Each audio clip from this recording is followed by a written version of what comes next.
সমাজে পিছিয়ে পড়া ছাত্রছাত্রীদের আর্থিক সহায়তা প্রদান বারুইপুর নতুন ভোরের উদ্যোগে।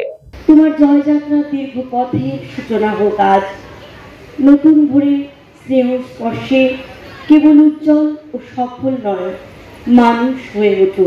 প্রতি বছরের মতন এবছরও দক্ষিণ চব্বিশ পরগনার বারুইপুরে নতুন ভোর সোশ্যাল ওয়েলফেয়ার সোসাইটির উদ্যোগে বর্ষবরণ উৎসবের মধ্যে দিয়ে সমাজে পিছিয়ে পড়া ও মেধাবী ছাত্রছাত্রীদের আর্থিক সহায়তা প্রদান অনুষ্ঠান অনুষ্ঠিত হলো। এবছর চতুর্থতম বর্ষে পদার্পণ করলো এই বারুইপুরে নতুন ভোর সোসাইটি। এছাড়াও বর্ষবরণ উৎসবে সামিল হতে এই অনুষ্ঠানে প্রবাদ প্রতিম শিল্পী নচিকেতা থেকে জগন্নাথ বসু, উর্মিলা বসু, অর্পিতা চক্রবর্তীর মতন শিল্পীরাও অংশগ্রহণ করেছিলেন। এই সোসাইটির সম্পাদক সজল মিত্র বলেন, মানুষের কাছে কোনো রকম আর্থিক সহযোগিতা তুলে কোনো অনুষ্ঠান আমরা করি না। বারুইপুরের বুকে জগদ্ধাত্রী পুজোর সময় কোনো চাঁদা তোলা হয় না। তাছাড়াও পুজোর কদিন 1 টাকার বিনিময়ে খাদ্য তুলে দেওয়া হয় সাধারণ মানুষের হাতে। রক্তদান শিবির থেকে শুরু করে বস্ত্র বিতরণ মানুষের মাধ্যমেই করে থাকি। আর যতদিন বাঁচবো মানুষের জন্যই কাজ করে যাব। আমাদের সংগঠনের কোনো জাতিভেদ নয়।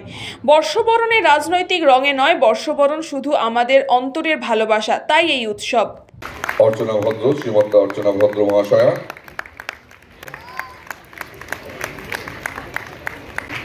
এত সুন্দর করে বললাম নতুন ভোরের অন্তরের কথা। সত্যি আমরাও জীবনের এই পরীক্ষায় আমাদের কঠিন সংগ্রামে একটু সুবাতাস পাই যদি আপনাদের সম্মতি থাকে।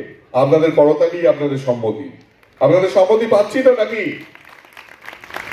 বিশেষ তাৎপর্য বহন করবে বলে আমাদের দৃঢ় বিশ্বাস। হাততালি একটু জোরে হোক। মাধ্যমে এই মুহূর্তটিকে অন্তত ওদের কাছে আমরা স্মরণীয় করে রাখতে চাই। নতুন ভোরের জন্ম এক ঐতিহাসিক সিদ্ধান্ত আমি মনে করি বারুইপুরবাসীর কাছে। এদের কাছে কোনো রাজনৈতিক রং নেই, কোনো দ্বন্দ্ব নেই, দ্বিধা নেই। এরা স্বাভাবিক চিত্তেই মানুষের জন্য কাজ করতে চায়। শীতকালে যারা রাস্তার পাশে শুয়ে থাকে তাদের কম্বল দিয়ে আসা থেকে শুরু করে পুজোর সময় 1 টাকায় খাবার বিতরণ।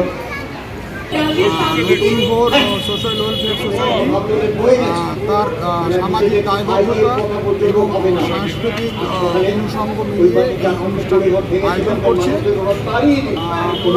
অঞ্চলের ছাত্রছাত্রীদেরই দেওয়া হচ্ছে, মানে আর্থিকভাবে পিছিয়ে পড়া মানুষ আছে এবং তাদের ভিতরে অনেক ছাত্রছাত্রী আছে যারা সম্ভাবনাময়, তাদেরকেই এই সহায়তা দেওয়া হয়। চতুর্থতম দক্ষিণ চব্বিশ পরগনা থেকে বাবলু প্রামাণিক, নিউজ পঙ্গ টাইম।